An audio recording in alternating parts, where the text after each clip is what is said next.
ни заболи, защото продължаваме нашата щекотлива тема с зависимостите. В студиото вече е доктор Ивайло Димитров. Здравей! Здрасти! Продължаваме ние ще ми да дълбаем проблемите на обществото, що се касае до зависимости, и днес отваряме темата зависимост към наркотиците. Тема особено болезнена за все повече хора в България. Точно така е. Всъщност истината е, че наркотиците заземат все по-голяма част от младите хора и създават изключително големи проблеми на обществото, на семейството като една единица на обществото, но най-вече създават проблеми на самия човек, който се пристрастява към тяхната употреба. Затова смятам, че канал Нова правите изключително много в тази посока, защото популяризирането, говоренето за това дава възможност, шанс на много хора да не се притесняват, че са сами. Че когато имат проблеми от този тип, могат да ги решават. Много често хората разбират за проблемите на децата си, на близките си много късно, тогава, когато те са развили вече толкова силна зависимост, че всъщност ние се озваме пред вече наистина драматично развитие в живота. Наистина при нас идват хора с толкова много драми и лични трагедии, че ние винаги се включваме към финалната фаза и дай Боже, когато човека има желание, винаги намираме начин да му помогнем. Може ли да се каже, че хората с по-слаба воля стават жертва или напротив, понякога доста така силни, волеви, успяващи хора се пристрастяват? Ами, много сме говорили с колеги на този въпрос. Истината е, че не волята определя това дали ще се пристрастиш към употребата на наркотици. Факт е, че голяма част от младите хора експериментират с употребата на наркотични вещества и една малка част от тях се пристрастяват. Тоест, останалата по-голяма част от хората казват: о, това ли било ефекта на този наркотик или другия наркотик? Не, това не е проблем.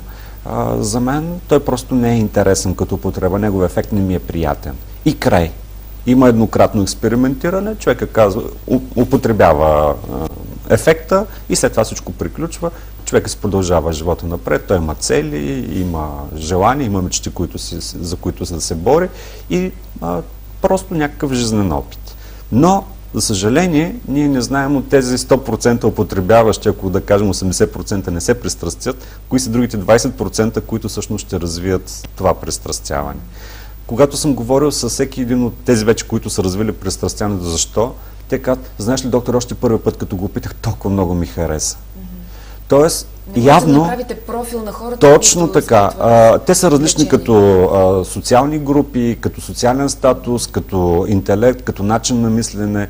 Но истината е, че всъщност при всеки един от тях определеното действие на наркотика е повлияло по съвсем драматичен начин за разлика от останалите. Т.е.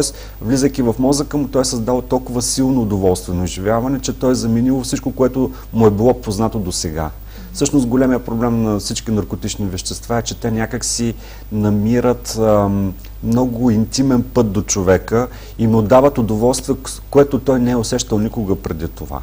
И най-интересното е, че всъщност той не трябва да се бори за това удоволствие, а той го получава веднага в момента.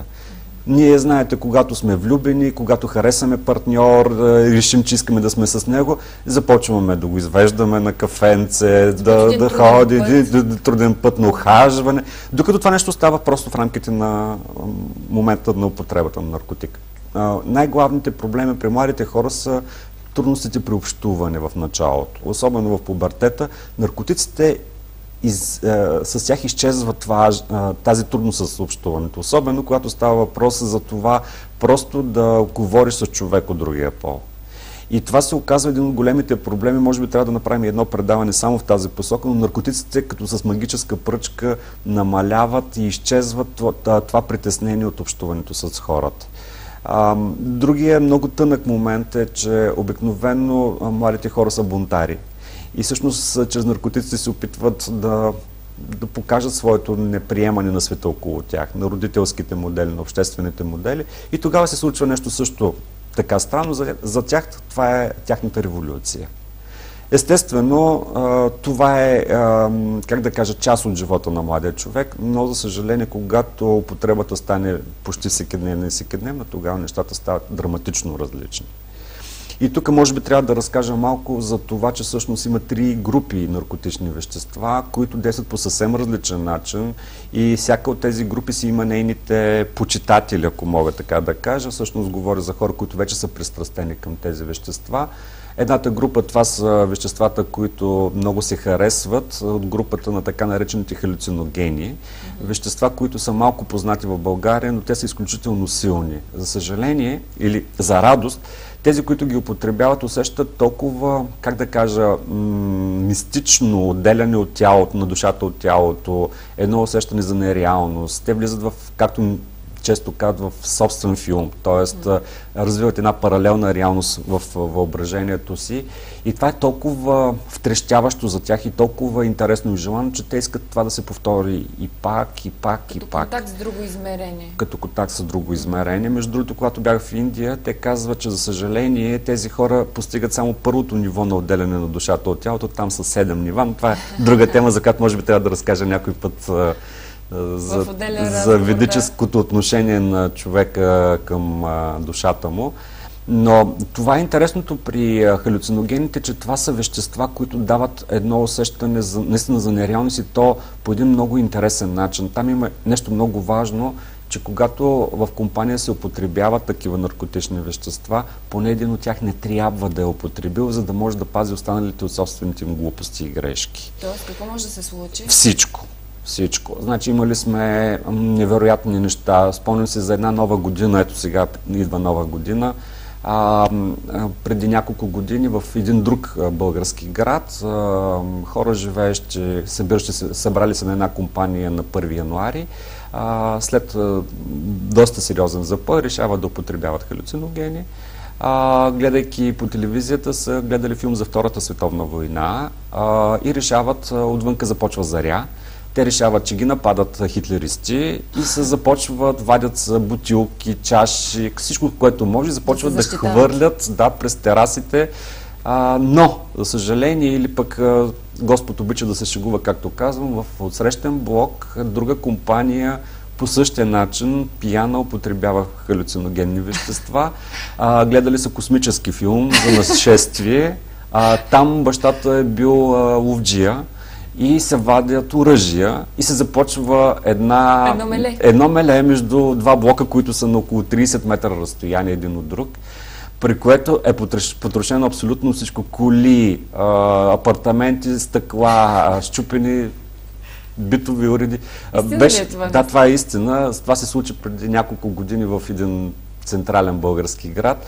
Аз след това се срещах с хора, които са участвали в битката на нашествието космическо. Между Космоса и Втората световна война. Точно така. И макар и много смешно, там имаше доста пострадали хора, включително и случайно минаващи и празнуващи хора. Това е 1 януари. Това са веселите неща, но всъщност много важно да се знае, че употребата на халюциногени за тях много важен е за техния ефект е много важен първоначалното психично състояние. Много често става така, например, че ако човек е депресивен и в момента е в такава фаза на депресия, употребявайки наркотик от този тип, той всъщност забива все повече и повече. Тръгва надолу. Тоест тръгва надолу. И тогава... Може ли това да му харесва? Това са суицидни нагласи, които се отключват, т.е. нагласи за самоубийство. Те се отключват точно по време на такива психотични забивания. Или пък обратното, имали сме пък случаи, когато човек е толкова добронамерен, толкова щастлив и употребявайки халюциноген, той си представя, например, че е ангел. И отново имаме самоубийствен акт, но той не е свързан с желание за самоубийство. Той просто се качва на терасата, дига ръцете и се опитва да полети. Така че, наистина, в такъв контекст, в тези групи, обикновено много важно е да знаят хората, че не трябва да има човек, който поне един не трябва да е употребял. Казвам, защото наистина с празници се случват такива страхоти. А сега и 8 декември, 8 декември знаем, че младите хора може би ще употребяват. Много знам, че е така, знам, че това е част от тази младежка субкултура и просто им пожелавам едно безпроблемно изкарване на студентския празник на всички студенти. Втората група наркотични вещества, това са групата на амфетамините, т.е. на стимулантите. Една много желана група наркотици. Знаем всички, ни с тебе сме си говорили, Мария, за стреса, в който живеем, тревожността в нашето общество, агресията, която ни залива. Петък вечер, събота и неделя, обикновено ученик, младия човек, работещия млад човек иска да разпусне. Петък вечер. Тогава най-лесният начин да го направи е, както го правят неговите родители, просто да си сложи ракийката и салатката и да разпусне докъдето реши. Само че, за съжаление, младите хора измислиха този нов начин за разпускане в кавички с амфетамини. Амфетамините дават едно изключително силно енергетизиране на организма. Човека се чувства толкова жизнен.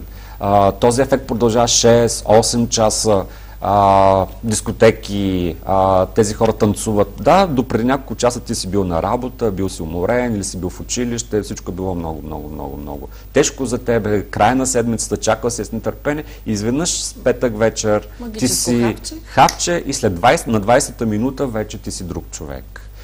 Те се поглъщат, те са с много красиви форми, така постарали са се хората, които ги предлагат на нелегалния пазар, те да са с много различни цветове, да са с закачливи такива малки инкрустации, формички, за да може да бъде продаван лесно наркотик.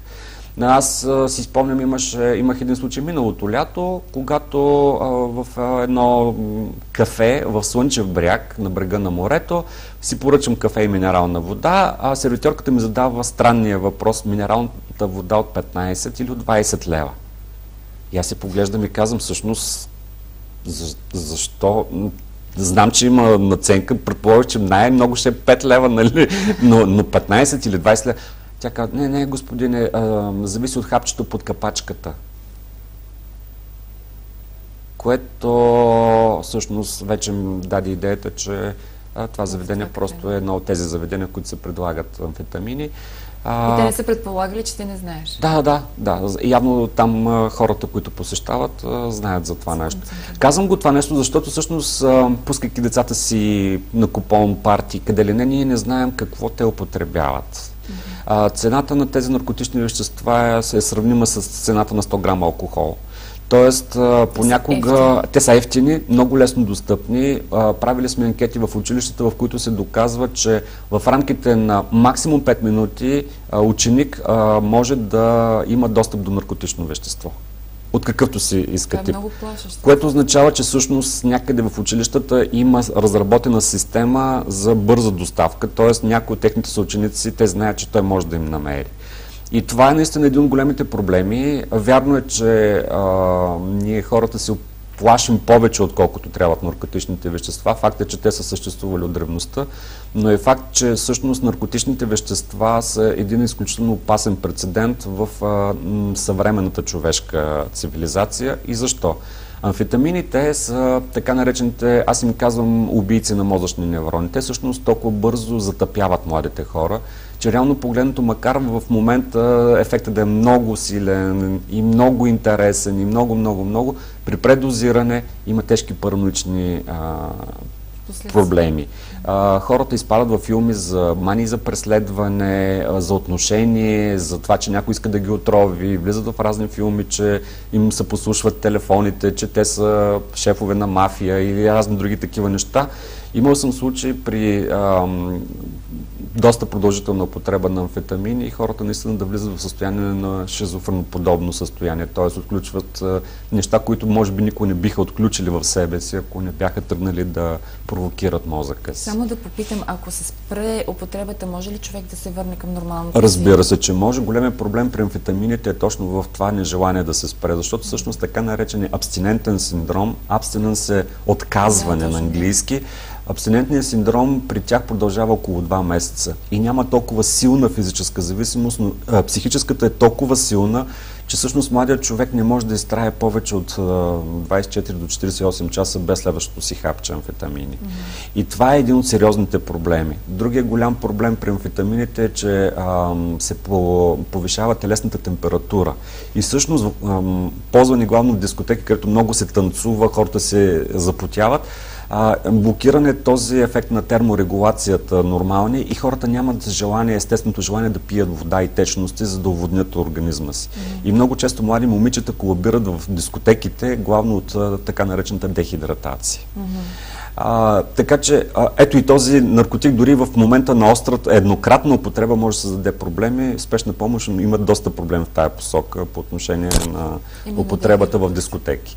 Но амфетамините продължават да се разпространяват все повече и повече, защото те са наистина някакъв вид желание да избягаш от реалността, просто да се забавляваш. Да, бързия начин, както казахме в началото. Точно така. Нищо, че на следващите 48 часа ще си абсолютен парцал, така наречен after ефект, когато всъщност човека изразходил за кратко време енергията, която му трябва за 2 дена, след това 2 дена пък е в абсолютна реанимация. Той е просто един отпуснат човек, който 2 дена стои пред телевизора или спи и родителите му казват: какво става ти, що не са ястани тук, млад човек си, оставете ме намира, сега ми е зле, примерно. Ние ще ги разнищим на всяка група, предлагам. Всяка една от групите. Искам да разкажа и за третата група, която всъщност е толкова опасна, колкото и останалите. Да не забравяме, че алкохола също влиза в първата си част към стимулантите, а след това в втората си част към третата група, за която сега ще разкажа. Това е всъщност групата, която е кръстена депресанти. Всъщност това не са медикаменти за депресия, наркотици за депресия, а са наркотици, които всъщност намаляват нивото на тревожност. Те са обаче депресиращи по отношение на нормалността, затова се наричат депресанти. Тоест, те дават едно абсолютно безчувствено състояние на отпускане, което е много търсено от тази група почитатели. Тук това са всички наркотици от групата на опиатите, като се започне от хероин, барбитурати и всякакви други опиумни производни. Тук се включва една част от марихуаната, има 4 групи, т.е. 4 наркотика, изработвани от марихуаната, от канабисовия растение. Така че ние ще ги разгледаме, но малко да разкажа за тази група, защото тя е много интересна.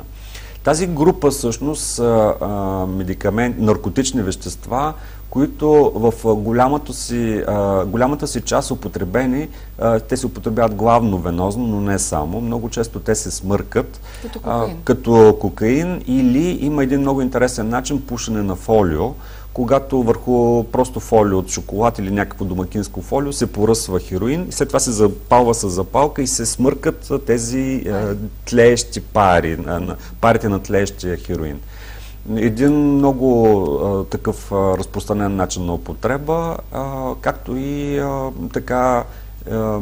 използването му през лигавичните продукти, през лигавичния начин, включително и анално проникване. Има и такова нещо. Тоест, оказва се, че този тип проблеми на наркотиците създават изключително сериозно пристрастяване. И всъщност хероина и всички опияти дават едно много желано отпускане, едно реене, на което те му казват нирвана, даже свързано с тази група нирвана, всъщност едно състояние за покой. И хората се чувстват много успокоени, много лежерно минават през действителността. Това са обикновено хора, които имат трудни семейства, имат тежки проблеми в ежедневието си, дори на работното си място. Така че ние не трябва да подценяваме факторите на провокиращите фактори на средата, но отново стигаме до идеята за това, че всъщност хората са доста лесно манипулируеми през употребата на наркотични вещества. Един от големите проблеми това е, че всъщност тези хора могат да бъдат манипулируеми. Ние често сме виждали как, примерно, момичето, което употребява, то просто става като роб на Точно така. И веднага всъщност ви се сещате за секс индустрията, която много бързо усвоява тези модели, както и другата тайна, т.е. тежка част на нашето общество, това са кражбите. Взломните кражби, краденето на чанти, телефони по улиците, дърпането на златни синджирчета и така нататък. Това са типичните кражби за моментно снабдяване с нещо ценно, за да може да отиде да бъде продадено на първата заложна къща и съответно да бъде употребен, т.е. да бъде снабден човека с наркотично вещество. Може би, тъй като днес говорим общо за наркотиците, е добре да разкажа за това, кое е много важно всъщност. Как така човек се пристрастява към наркотичните вещества. През годините работа аз съм изградил една система, която е много интересна, за да мога да обясня, мисля, че ще ни бъде така необходимо това. Всъщност, в началото младият човек просто експериментира. Експериментирайки, той търси себе си. Той експериментира с наркотици по същия начин, както експериментира и с хобита, и с спорт, и с секс, и с всяко нещо, което всъщност му е интересно. Но, за съжаление, от тези експериментатори, както казах, една малка част проявяват повишен интерес към това наркотично вещество и от този момент нататък се включва така наречения път към зависимостта. Тоест, от момента на първоначалното експериментиране, когато човек е казал, охо, този наркотик е точно за мен, оттам нататък се включва пътя към зависимостта. Да не забравя да кажа, че всъщност експериментирането остава скрито от родителите. Хората, от близките, никой не знае за това нещо, освен хората, с които човек споделя, общува и споделя наркотика, употребата му. Веднага оттам нататък обаче пътя на зависимостта се развива във втора фаза, която още не е зависимост, фазата, на която аз съм нарекал активно търсене. Това все още не е пристрастяване, но това е вече много активно желание за търсене на информация за вида на наркотика, откъде може да бъде купен, какво е неговото действие, какви са страничните ефекти, каква е цената му, начин на употреба и така много неща. Всъщност обаче в фазата на активното търсене експериментирането започва вече да зачестява и употребата на наркотик. Вече веднъж седмично, събота, петък, събота и неделя, ако не е през седмица, ще е пред 2 седмици, но вече активното внимание на човека започва да се насочва към употребата на наркотик. И тук се случва един голям преломен момент. Старата част от интересите, от кръга на интереси на човека започва вече да бъде да става неинтересна. Старите приятели, хобитата, те са вече толкова нетърсени и нежелани, че всъщност човека започва постепенно да се фокусира върху това да се събира и единствено се фокусира върху употребата на наркотика и компанията, с която той го прави. Тази част на употребата, активното търсене отново остава скрита от семейството и родителите. Следва третата част, която е частта, която отново не е т.е. не е зависимост, която аз съм нарекал фазата на преподчинението. В фазата на преподчинението, за съжаление, вече започваме подчиняване на ритъма на живот към ритъма на употребата на наркотик. Тоест, какво имам предвид? Тук доминира. Тук започват вече големите дози, всекидневната употреба. Човека започва да пробва различни комбинации от други наркотични вещества. Нямаме още пълно пристрастяване за нещо много просто, защото всъщност човека все още се пробва да види дали пък може и да, на базата на другия си опит с другите предизвикателства, дали може да спре. И наистина пробва. И се опитва да спре. Да, 10 дена, 2 седмици, така, но за съжаление това е вече спиране. Не е живот без наркотично вещество. Тоест, това е само временен момент, в който той се самозалъгва, че нещата май ги държи под контрол. Ето едни цигари човек не може да откаже. За това говорим. Най-трудно отказване на наркотик в човешката история, това са цигарите. Така че ние може би трябва и за никотиновата зависимост някой ден да поговорим. Така и така отваряме този кръг на зависимости като тема, но истината е, че всъщност в тази фаза на преподчинението, третата фаза на пристрастяването, всъщност започват вече родителите да разбират какво става. На човека са му необходими все по-големи количества пари. За съжаление, в един момент започват кражби от вкъщи, златни ценности, мобилни телефони, т.е. скъпи предмети да изчезват, да се залагат. Семейството разбира какво става. Обикновено това е най-големия шок, когато първоначално разбереш, че човек най-хубавото нещо, което се направи в твоя живот, твоето дете, всъщност е тръгнало. И което мислиш, че познаваш, то те е предало по някакъв начин. Тук започват и много интересни обвинения, самообвинения. Ще го оставим за нататъка и накрая стигаме до зависимостта.